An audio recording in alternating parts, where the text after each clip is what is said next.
حضرت آخری سوال یہ ہے کہ آپ جیسے پاکستان سے بنگلہ دیش میں آئے ہیں، ہم بھی چاہتے ہیں کہ ہم بھی پاکستان جائیں، وہاں جو بڑے بڑے ادارے ہیں وہاں جا کر ہم پڑھیں، سبق حاصل کریں، آپ لوگوں کے ساتھ ملاقات کریں، دیکھیں ہمارا بھائی کا ملک ہے، لیکن یہ آنے جانے میں جو بیچ میں جو ہے اس کو آپ کس نظر سے دیکھیں گے؟ ایک وقت تھا غلط فہمیاں تھی، جی وہ غلط فہمیاں کم ہونا شروع ہو گئی.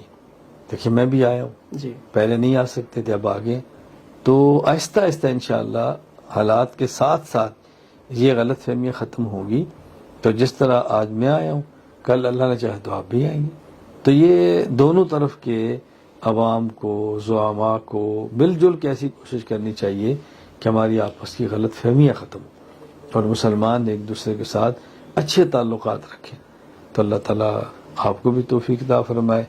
آپ تشریف لیں، ہمارا گھر آپ کا گھر ہے، جی جی ہماری جگہ آپ کی ہیں. جب چاہیں تشریف لیں، ہم آپ کے میزبان ہوں گے انشاءاللہ. جی انشاءاللہ. حضرت جزاکم اللہ ہمیں وقت دینے کے لیے.